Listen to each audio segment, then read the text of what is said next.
नमस्कार मित्रांनो, विकू शेअर्समध्ये आपले स्वागत आहे। पॉवर्ड बाय जोश।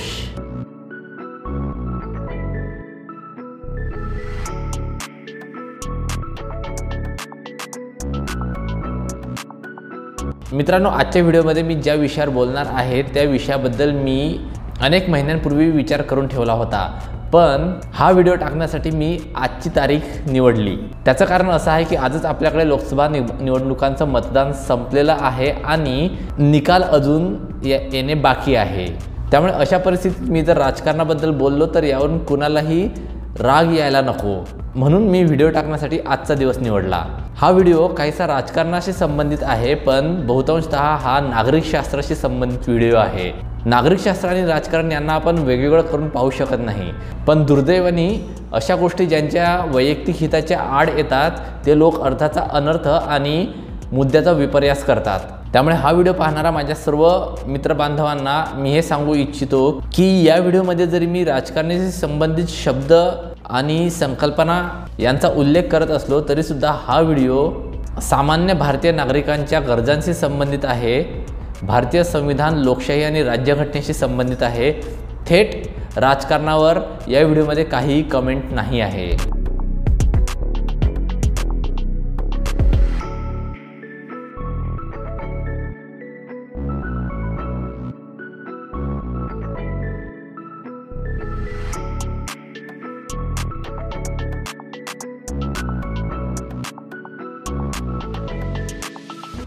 मित्रांनो, या व्हिडिओची सुरुवात मी एका निरीक्षणाद्वारे करणार आहे। भारताच्या कुठल्याही भागात जा, कुठल्याही राज्यात जा, कुठेही जा, हे जे निरीक्षण मी इथे नोंदवणार आहे त्या निरीक्षणाशी जर तुम्ही सहमत नसाल तर नक्की कमेंटमध्ये लिहा, कारण हा व्हिडिओ या निरीक्षणावर आधारित आहे। पण मला खात्री आहे की तुम्ही सर्वजण हे स्वीकाराल की माझं निरीक्षण चुकीचं नाही आहे। जे मी सांगतो आहे ते अगदी खरं आहे। हे निरीक्षण आपल्या लोकप्रतिनिधींबद्दल आहे आणि विशेष करून जे लोकप्रतिनिधी आमदार किंवा खासदार या पदांवर आहेत त्या लोकांबद्दल आहे। हे निरीक्षण ग्रामसेवक, नगरसेवक, पंचायत समिती सदस्य, जिल्हा परिषद सदस्य अशा पदांवर निवडून आलेल्या लोकप्रतिनिधींना शक्यतो लागू होणार नाही, कारण या निरीक्षणाशी संबंधित ज्या गोष्टी आहेत त्या घडवून आणण्यासाठी जे अधिकार लागतात ते अधिकार शक्यतो कनिष्ठ पातळीवर काम करणाऱ्या लोकप्रतिनिधींना नसतात। लोकप्रतिनिधी हे पद म्हणजे नेमकं काय असते मित्रांनो? भारतीय लोकशाही व्यवस्थेप्रमाणे लोकप्रतिनिधी म्हणजे लोकांनी सरकार चालवण्यासाठी पाठवलेला व्यक्ती। आता सरकार चालवणे म्हणजे काय? सरकार चालवणे म्हणजे सरकारी यंत्रणा चालवणे असा त्याचा अर्थ होतो। सरकारी यंत्रणा म्हणजे काय? म्हणजे तुमच्या गावात ज्या सरकारी शाळा आहेत, सरकारी रुग्णालय आहेत, सरकारी सेवा आहेत, सरकारी वाहतूक यंत्रणा आहेत, सरकारी दळणवळण यंत्रणा आहेत, सरकारी दूरसंचार व्यवस्था आहे, पोलीस प्रशासन आहे, वन खाता आहे, न्यायालय आहे, सरकारी विपणन व्यवस्था आहे। ही सर्व व्यवस्था उभारणे आणि चालवणे, त्याचा फायदा जनतेला प्राप्त करून देणे आणि अधिकाधिक लोक या सेवांचा कसा फायदा घेतील अशा पद्धतीने त्या सेवा मजबूत करणे, विकसित करणे, सरकारी उद्योगधंदे निर्माण करणे आणि सरकारी उद्योगधंदे चालवणे, अशा पद्धतीने चालवणे की त्यातून अधिकाधिक नफा सरकारला प्राप्त झाला पाहिजे, सरकारी खजिन्यामध्ये गेला पाहिजे आणि त्या उद्योगधंद्यांद्वारे जास्तीत जास्त लोकांना रोजगार प्राप्त झाला पाहिजे। हे असे करणे म्हणजे सरकार चालवणे होय। हे करण्यासाठी आपण या लोकप्रतिनिधींना निवडून देत असतो। मित्रांनो, आपल्या लोकशाही व्यवस्थेमध्ये लोकप्रतिनिधी हे पद 5 वर्षांचे असते। आता असं समजा एखादा व्यक्ती पहिल्यांदाच आमदार किंवा खासदार या पदावर निवडून आलेला आहे, तर तो त्याच्या निवडीची पहिली 5 वर्षे काय करतो माहिती आहे का? व्यवस्था शिकून घेतो। पण व्यवस्था शिकून घेतो म्हणजे काय शिकतो? तर व्यवस्थेमधले दोष, व्यवस्थेमधले खाचखळगे, व्यवस्थेमधले कमजोर दुवे हे तो पहिल्या 5 वर्षात शिकतो। असं आहे की ज्या व्यक्तीला सरळ सरळ प्रामाणिकपणे काम करायचं आहे त्या व्यक्तीला व्यवस्था शिकण्यासाठी 5 वर्षांचा कालावधी लागत नाही। तो 2-3 महिने किंवा पहिल्या 6 महिन्यातच सर्व गोष्टी शिकून घेतो, जी त्याची कर्तव्य आहेत आणि ज्या गोष्टी त्याला करायच्या आहेत। पण एखाद्या व्यक्तीचा उद्देश जर व्यवस्थेतले कमजोर दुवे शोधून काढून त्याचा वापर आपल्या वैयक्तिक स्वार्थासाठी किंवा व्यवस्था वाकवण्यासाठी किंवा व्यवस्थेवर संपूर्ण नियंत्रण प्राप्त करायचं आहे या हेतूने करायचा असेल तर मात्र अशा व्यक्तीला जास्त अभ्यास करावा लागतो। त्यामुळे असं समजा की पहिली 5 वर्षे नवीन निवडून आलेला आमदार किंवा खासदार व्यवस्था कशी वाकवायची किंवा व्यवस्थेमध्ये कमजोर लिंक्स, कमजोर गाठी कुठे आहेत, कायदे कुठे कमजोर आहेत हे शिकण्यासाठी वापरतो। हाच लोकप्रतिनिधी जेव्हा दुसऱ्यांदा निवडून येतो तेव्हा आता त्याचा पहिल्या 5 वर्षात अभ्यास पूर्ण झाला असतो। म्हणजे आता ही ट्रेंड व्यक्ती आहे, ज्या व्यक्तीला हे माहिती आहे की व्यवस्थेमध्ये कुठे कमजोऱ्या आहेत। आता दुसऱ्या 5 वर्षात हे लोकप्रतिनिधी काय काम करतात, तर पहिल्या 5 वर्षात त्यांनी व्यवस्थेतले जे खाचखळगे शोधून काढलेले आहेत त्या खाचखळग्यांचा वापर ते करतात आणि त्या खाचखळग्यांचा वापर करून हे लोक त्यांच्या मतदारसंघातली सरकारी व्यवस्था मोडीत काढून त्या जागी आपली व्यवस्था लावण्याचा प्रयत्न करतात। म्हणजे ज्या सेवा सरकारी व्यवस्थेद्वारे पुरवायच्या आहेत त्या मोडीत काढायच्या आणि त्याच्या जागी आपल्या सेवा उभ्या करायच्या। जे काम सरकारी शाळेने करायचं त्याच्या जागी आपली शाळा उभी करायची। जे काम पाणी, वीज अशा गोष्टींचा पुरवठा करायचं सरकारचं काम आहे त्याच्याऐवजी आपली स्वतःची खाजगी वैयक्तिक पाणी पुरवठा यंत्रणा तिथे उभी करायची। ज्या गोष्टी जनतेने सरकारकडून विकत घ्यायच्या असतात त्याच्याऐवजी असं काय करायचं की जनता सरकारऐवजी आपल्याकडून त्या गोष्टी विकत घेईल। एवढंच नव्हे तर त्या मतदारसंघाच्या क्षेत्रामध्ये जे काही सरकारी कामं होतील त्याचे कॉन्ट्रॅक्ट्स आपल्यालाच मिळतील असे प्रयत्न करायचे। त्या मतदारसंघाच्या क्षेत्रामध्ये जे अवैध धंदे चालतील ते अवैध धंदे बंद करायचे नाही तर ते अवैध धंदे चालू राखण्यासाठी अवैध व्यावसायिकाकडून खंडणी वसूल करायला सुरुवात करायची।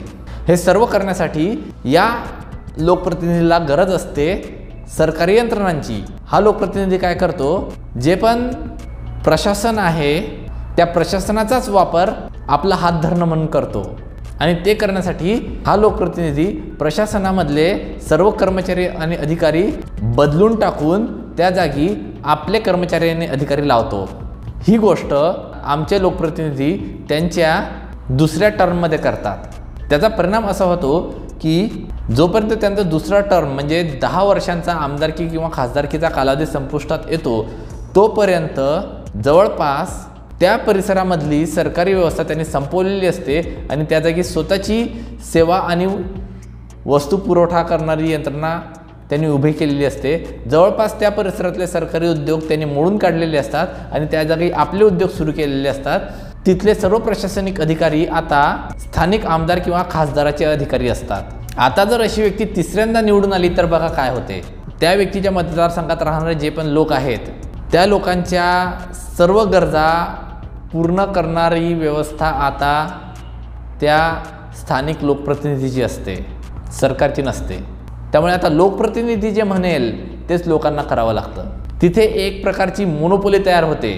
लोकांना विशिष्ट शाळांमध्येच आपल्या पोरांना टाकावं लागतं, लोकांना विशिष्ट रुग्णालयातूनच रुग्णसेवा प्राप्त करून घ्यावी लागते, विशिष्ट ट्रॅव्हल कंपनीच्या ट्रॅव्हलमधूनच प्रवास करावा लागतो, लोकांना विशिष्ट मोबाईल कंपनीचे सिम कार्ड घ्यावे लागतात, लोकांना विशिष्ट प्रकारच्या पाणी पुरवठा कंपनीकडूनच टँकर घ्यावे लागतात, पाण्याच्या बाटल्या विकत घ्याव्या लागतात, लोकांना विशिष्ट व्यक्तीकडूनच आपलं गॅसचं सिलेंडर घ्यावं लागतं, एका विशिष्ट केबल पुरवठादाराकडूनच तुम्हाला टीव्हीचं कनेक्शन घ्यावं लागतं, एका विशिष्ट इंटरनेट सर्व्हिस प्रोव्हायडरकडूनच तुम्हाला इंटरनेट विकत घ्यावं लागतं, कारण बाकी सर्व संपलेलं असतं।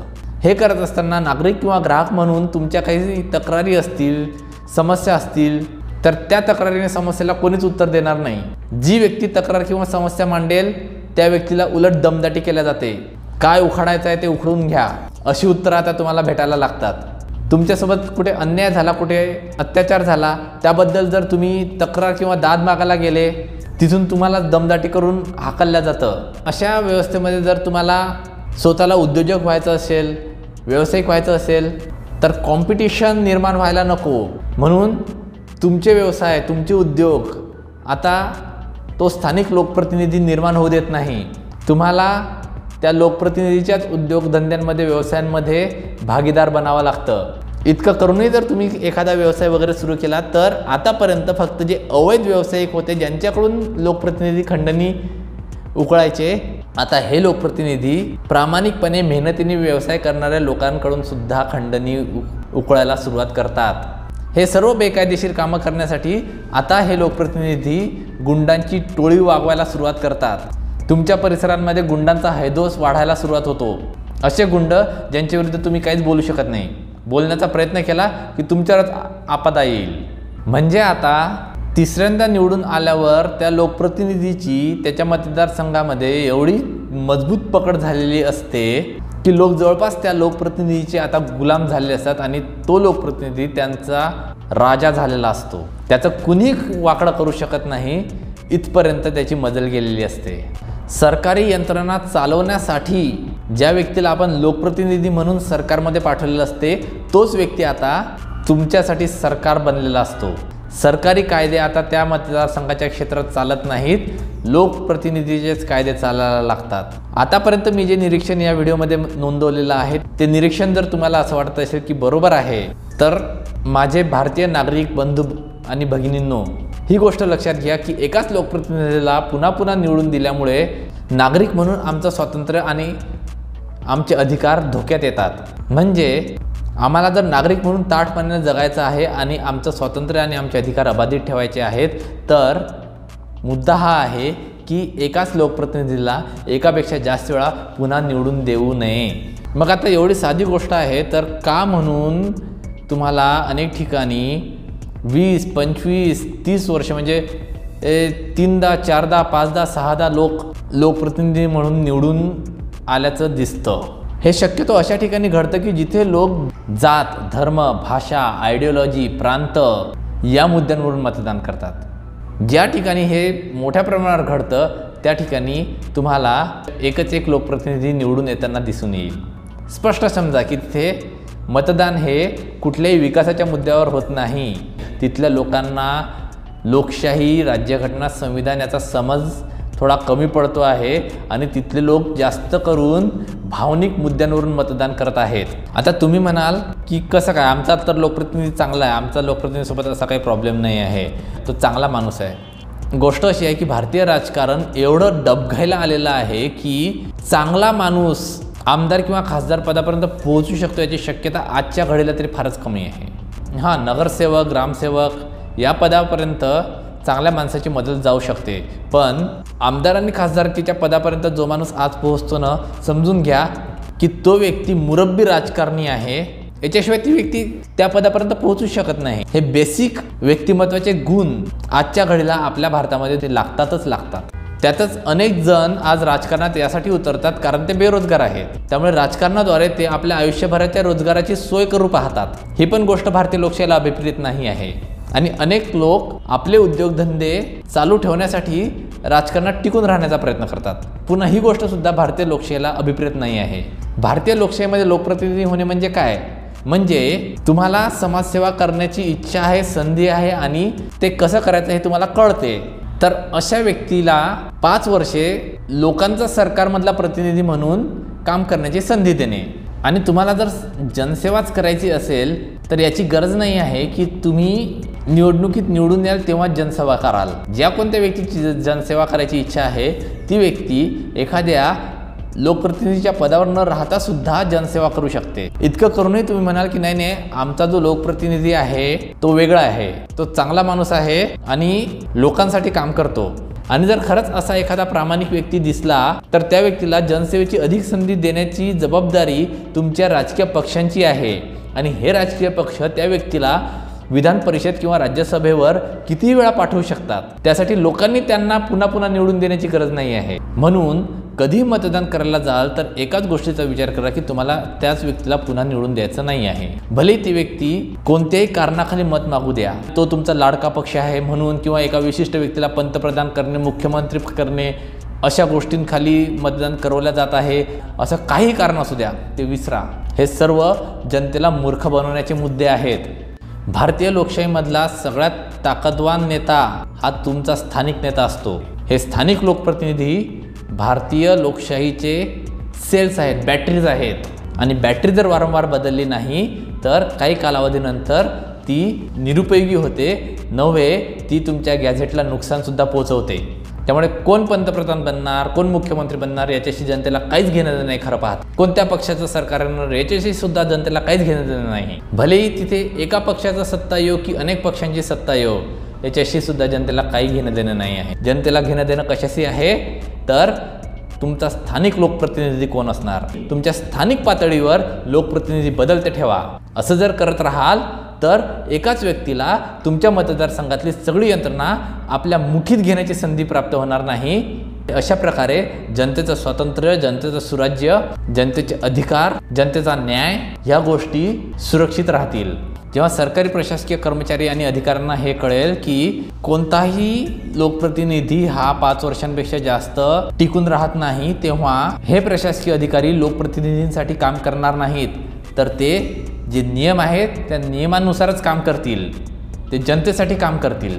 मी आधीच सांगितलं की काम करण्यासाठी 5 वर्षांचं ट्रेनिंग लागत नाही, काम करण्यासाठी 6 महिन्यांपेक्षा कमी कालावधीचं ट्रेनिंग लागते। पण भ्रष्टाचार कसा करावा आणि तो विशेष करून पचवावा कसा, की भ्रष्टाचार करून सुद्धा आम्ही सापडलो नाही पाहिजे, याचं ट्रेनिंग मात्र घेण्यासाठी तुम्हाला अनेक वर्ष लागतात। त्यामुळे जो लोकप्रतिनिधी फक्त 5 वर्षांसाठीच राहील आणि 5 वर्षांनंतर बदलून जाईल, त्याचं तर भ्रष्टाचार करण्याचं ट्रेनिंग सुद्धा पूर्ण झालेलं नसेल, त्यामुळे तो मोठा हात मारू शकणार नाही। आणि अशा प्रकारे वारंवार लोकप्रतिनिधी बदलून भ्रष्टाचाराला आपण आळा घालू शकतो। लोकप्रतिनिधींना जर पुन्हा पुन्हा निवडून दिलं नाही तर आमच्या सर्व समस्या सुटतील का, तर असं नाही आहे। पण ही गोष्ट आमच्या बहुतांश समस्यांमागचं कारण आहे। नवीन नवीन लोकांना राजकारणात संधी मिळाल्यामुळे नवीन नवीन कल्पना राजकारणात येऊ शकतात आणि त्याद्वारे आम्ही अधिक जलद गतीने विकास साधू शकतो। त्याला मुरलेला गाळ जर आपण उपसला नाही तर विहिरीचं सुद्धा पाणी स्वच्छ होत नाही, त्यामुळे गाळाला फिरवावंच लागतं, त्याला उपसावंच लागतं, तेव्हा कुठे पाणी स्वच्छ होतं। त्याचप्रमाणे लोकप्रतिनिधींना फिरवल्यामुळे व्यवस्था स्वच्छ होते। या व्हिडिओमध्ये मांडलेल्या माझ्या मतांबद्दल जर तुम्ही सहमत असाल तर कृपया व्हिडिओला लाईक करा, शेअर करा, चॅनलला सबस्क्राईब करा। या मतांबद्दल तुम्हाला तुमचं काही म्हणणं मांडायचं असेल तर कमेंट्स लिहा आणि बेल आयकॉन दाबा। विकू शेअर्स पाहिल्याबद्दल धन्यवाद।